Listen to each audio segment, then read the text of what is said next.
Welcome to our podcast, Kafa. We are Ivana and Maki, your host. In this podcast, we discuss interesting details about Serbian language and culture from a learner's and teacher's perspective. We offer new and fun resources for learners of Serbian. To follow each episode with annotated script, vocabulary, and quizzes, join us also at Kafa Podcast on Instagram. So if you're ready, grab a cup of coffee and enjoy the podcast. Hello everyone, welcome to our podcast Kafa. It's Maki here, who is the learner of Serbian, and my friend Ivana, who is a native speaker of Serbian. Hi. Or zdravo, should I say? Zdravo. Today we are going to talk about something related to our podcast name, Kafa. So we're talking about the importance of coffee in our cultures today. First, Ivana, tell me about why we chose Kafa. If you remember, it was your idea to choose this name. It was my idea, and it was essential to talk about it. If you plan on going to Serbia or dating anyone who's from Serbia, you need to know about coffee. Coffee is a big, I think it's even a bigger thing here than in Turkey. So I think people are not aware of how important socially coffee is. Not as in the Western part, like Europe, where coffee's on the go. But no, it's this whole thing for us that's like binding people together. So I think it is important to talk about it. That's so true. Unfortunately, right now we're recording this in the evening, but we will have our coffee next time in our next episode. Finally, I think this should have been our first episode. But for people who don't really know much about Serbian language, this is a very, very useful phrase to order coffee or when you go to someone else's place. Of course, you can say it in different ways, but if you use the word može, which is basically, are you up to? Is it okay? Something like that. Is it okay if I order coffee? So you go to the restaurant, cafe, and then I ask, može kafa? Or they ask me može kafa if you're a guest. So this is a very simple way for you to order. And I think the way we envisioned this podcast was to make coffee for ourselves and then drink it and enjoy our talk, which is what we do in Serbia.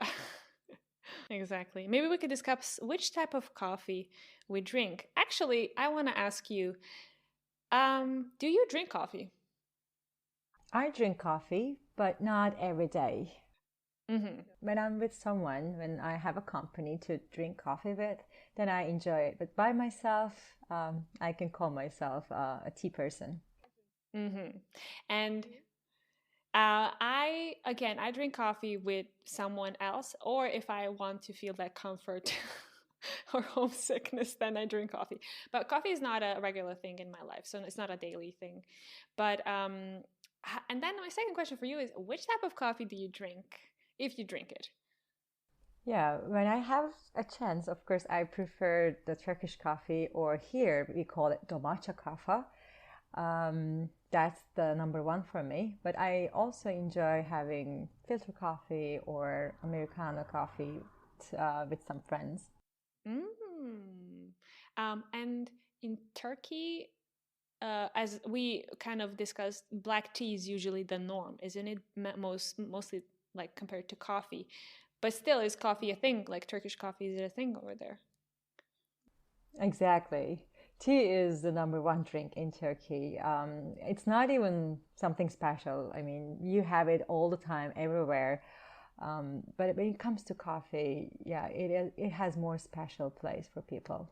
In many restaurants in Turkey, tea is like served automatically after you finish your meal. When it comes to coffee, it's asked, would you like to have some coffee on the house, or would you like to have some coffee? But even on the ferries in Istanbul, from the Asian or European side to the other side, you will see the coffee and tea unit in the center of the ferry. Yeah. And I think, well, logically speaking, I mean, we call it in Serbia, as you said, domaća kafa, right? But it's essentially like Turkish coffee, because we kind of got it from you. And it became this big thing in Serbia, and we just love it. And there are several ways how you can make it. And I think this is where like Turkish slash domaća kafe, they maybe can differ.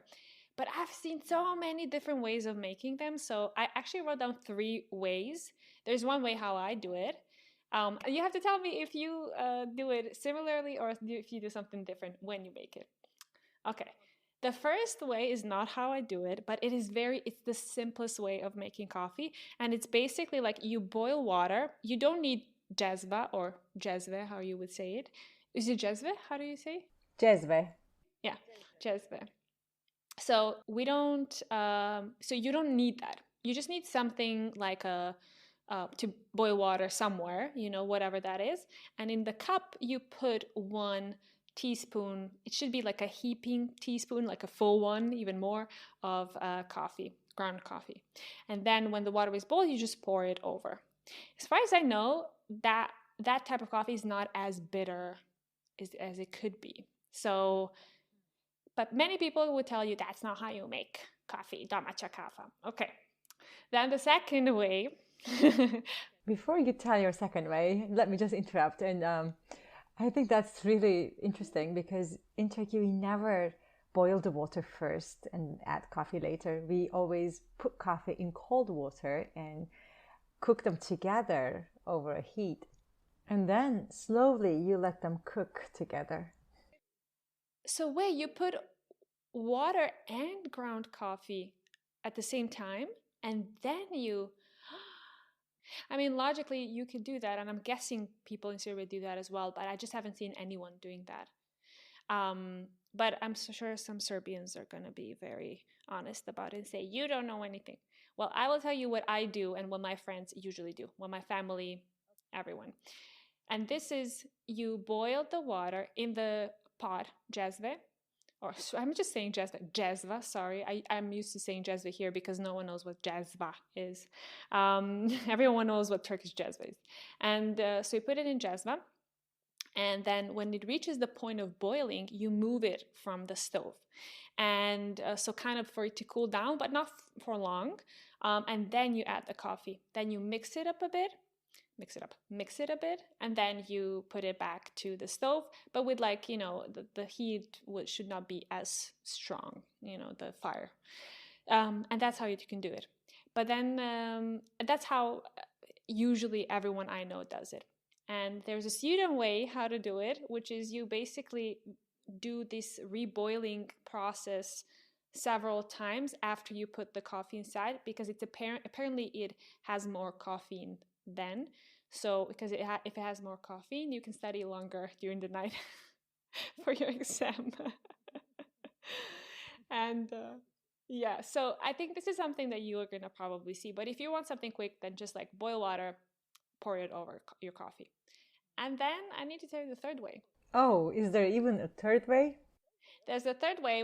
I think almost no one does it in Serbia because it's a lot of work and probably it's not that much of a tradition. But my mom is from Bosnia. She's from the area where there's many Bosniaks. I think this is how they make it. So they have, correct me if I'm wrong, other people in the comments, but they have 2 pots. In one pot, you boil water. In one pot, you bake coffee, or you fry it, or whatever you want to call it. So yeah, you don't say kuvati kafu, which is basically 1-to-1 cook coffee in Serbian. They say peći kafu, bake coffee. So my mom would sometimes say like, you bake coffee, because in one pot you actually like bake it on like without water. And I'm guessing it because the more you do that, the more bitterness it has and the more caffeine there is. I don't know, coffee people, just, I'm just thinking.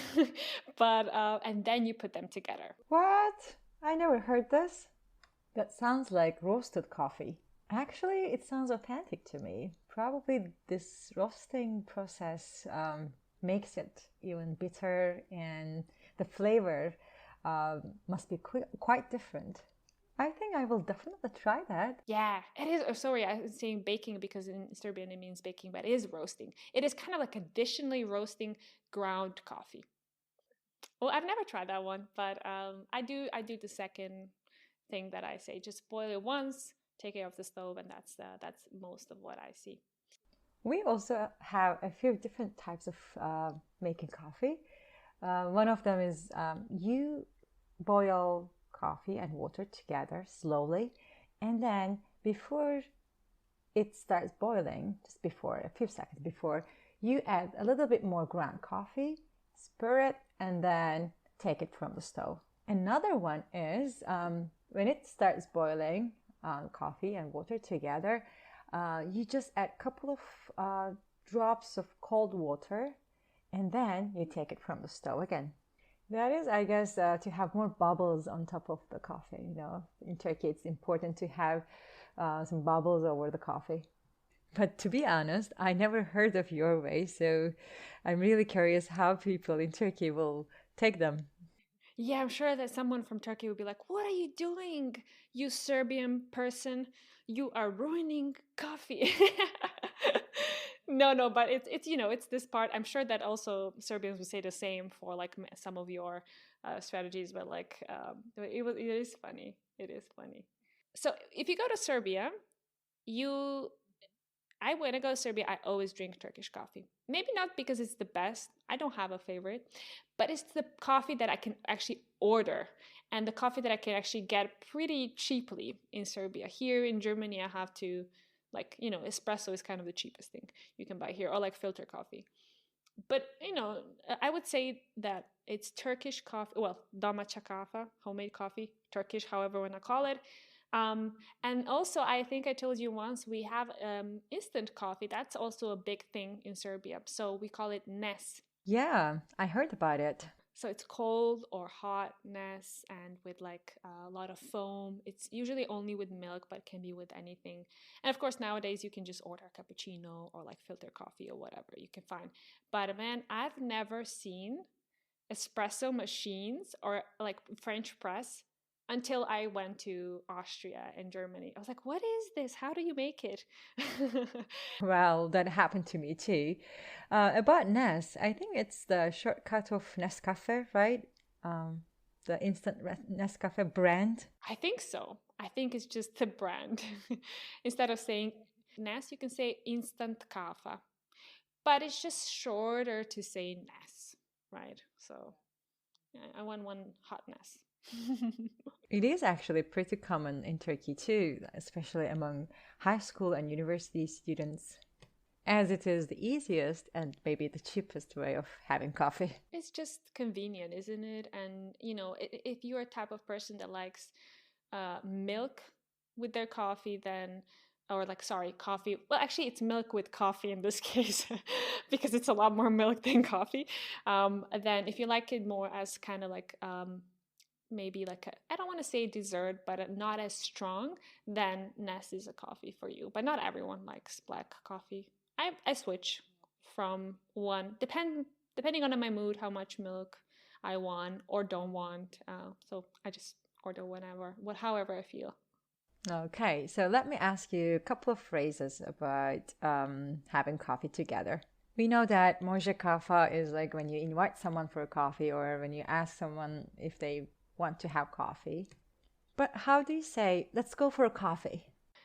I'm probably not going to cover everything because everything I'm saying right now is spontaneous. So this is not pre-scripted, guys, just so you know. I would say idemo na kafu Idemo na kafu? or hoćemo na kafu. Hoćemo na kafu. Hoćemo is to want, idemo is to go. So are we going for a coffee? Do we want to go for a coffee? So something like that. Or if you're inviting someone, you can say dođi na kafu. Dođi na kafu. Dođi na kafu. Or, as you see, I am trying to say them slowly because for you they are so natural, but for me, I need to understand the words, see them in my mind. Yes. Or you can say stop by for a coffee, which is svrati na kafu. Svrati na kafu. You've noticed that kafa is always kafu, right? So it's in accusative. So that's something that you can just learn quickly. It's like we usually use accusative. Accusative. But there was one thing that I think I talked about it, but you can say, do you want coffee? You can say it in two ways. Hoćeš kafe or hoćeš kafu? Because when you say hoćeš kafe, which is genitive, the case genitive, it usually implies a part of something. So it's like, maybe it can be a bit, a lot. I usually use it for like a bit of something, but it doesn't mean like it's for, how do you call them now? I forgot. You can't number it. It's like not one water, one coffee. You can say one cup of coffee. That would be hoćeš kafu. So that's the difference. But you can use both. Both are fine. Hoćeš kafe and hoćeš kafu. Yeah. All right, thank you. Actually, you answered other question of mine, which was, do you say a cup of coffee? Because I think I never heard of it. But no, because if you ask, mind you, we don't have articles, right? So you just say you want coffee, and obviously it's just, in Serbia, obviously it's just one cup. I would not everyone drinks, like, I think it's one cup. It's just like a given, It's like no one's gonna drink 2 cups. I mean, you might drink several cups of coffee a day, but when you go to someone else's place, they're gonna make 1 coffee for you. 1 cup of coffee, sorry. That's exactly the same in Turkey. So I Googled a bit because I researched. I'm a researcher. And I didn't really know about many of these, but there are names for specific types of coffee. And I don't mean Arabica or Robusta, not like that. I mean that depending on what the coffee is used for, in which situation. So the first morning coffee is, I don't know how to pronounce it actually. I've never heard anyone say it. I think it's razgalica. And razgalica, yeah, I never use it, but and when you learn Serbian a bit more, then you're going to understand why they're called like that. I think it's very difficult for me to explain it right now, but they're based on verbs. Does it like come from the verb wake up or get up? I'm not really sure in this case. It kind of makes me feel like I would have to research, and I will let you know. I don't want to just say something and then I'm wrong. So I'll see that in one of our other podcast episodes. Then the second one is a bit clearer, which is a coffee drunk in the company of someone else, and this is what we are doing, right? So that's called razgovorusha. Razgovorusha. Let me actually tell my idea about it. I think it comes from the verb razgovorim. So, having a conversation. So that's coffee over a conversation, over a talk. Exactly. It's basically they basically look at the names of these types of coffee are basically like adjectives. That's how they look like. Razgovorusha. And it's a feminine gender. Okay, then you have the evening coffee, which is shutkusha. Shutkusha? Mm-hmm. Where does it come from? Shh. Silence? Yeah, it's kind of like, to shush, right? So like kind of winding down and, preparing to go to sleep, I'm guessing. Because it's like you're not talking anymore. This is a coffee for you to calm down and get ready. I don't know. I never drink coffee before in the evening or before I go to sleep. But me neither. Actually, if I drink that coffee, I won't be able to sleep. Anyway, someone does, because there's a coffee called shotkusha. And then the last one, and the one that everyone talks about, I also knew about it. It's a coffee you make when you have guests and you just want to let them know that they should go home soon, so they should leave your place, like kind of like a farewell. So politely kicking out? So very politely, yes. And this one is called sikterusha. No way! I guess I know this. Do you know where sikter comes? Oh, I'm guessing you're gonna tell me. I think I know, but tell me. It is actually a bad word in Turkish. Oh, what does it mean? It is the F word. Oh, yeah, it's not a good word in Serbian, I can tell you that. That's really funny how you use that word with the coffee. So there you go. So when you go to someone else's home and they make you coffee and you say, you ask them, I hope this is not Sikterusha. And now you know. And another thing I forgot to tell you about Serbia is that you probably will know the places, like original places where you would drink coffee, were kafana. Yes, you're right. I know it. It is called kahvehane in Turkish, so coffee house, literally. Those are places where you just enjoy your coffee and your conversation with your friends. But culturally, those places are mostly dominated by men in Turkey. There are modern versions, but if you go to a rural place, it's mostly men place. Drinking for sure. Yes. That's originally how it was like. And even for us, yes. Yeah, definitely agree. But I do have to say that my connotation of kafana is not coffee. It's going out, drinking over there. Yes. It's like a bar. Although initially it was probably supposed to be for coffee, but yeah. But this was the initial thought when they made kafana. It was like a place where you sit down, drink coffee, have conversations, possibly political conversations. Women are inadequate to do these things, so they stay at home. No, but I'm guessing that women were had to take care of the family, so they stayed home. It's not like they had so much time with 3 kids to go out and drink coffee, stay for 3 hours or whatever. So I'm guessing that was the reason. But yeah. Exactly. But in today's world, for me as well, having been living here for a couple of months, kafana means like you go out, drink homemade rakia, and enjoy some food, snacks, or dinner. There you go. We learned a lot. I personally learned a lot in this episode. There you go. Now you know more. And now you can use these phrases and words, and you can teach some of the Serbs. I will try that, sure. And also, I'm excited about what our listeners will say or add to these phrases because I'm sure they have their own way of making coffee or they have their own expressions for inviting people for coffee or letting people go with coffee. So, everyone, please feel free to share your own ideas and uses of coffee. We would like to see them and maybe share them here on our podcast. You may write your comments on our Instagram page, Kafa podcast. Please join us over there as well. We are definitely, we are a podcast, but also we have another social medium actually, where we can show you some photos, comment, have talks with you. Here it's only one-dimensional, right?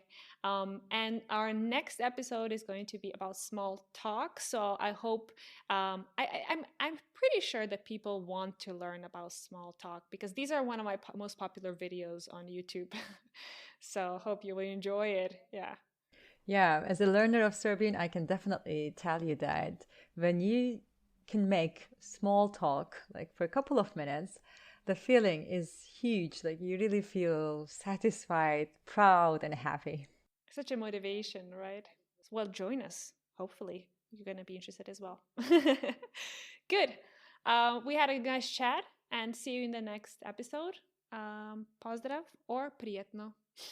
See you, everyone. Prijetno. Thank you for joining us today. We hope you enjoyed our podcast and learned something new. In case you have any comments, suggestions, or questions, make sure to share them on our Instagram page, Može Kafa Podcast. Prijetno!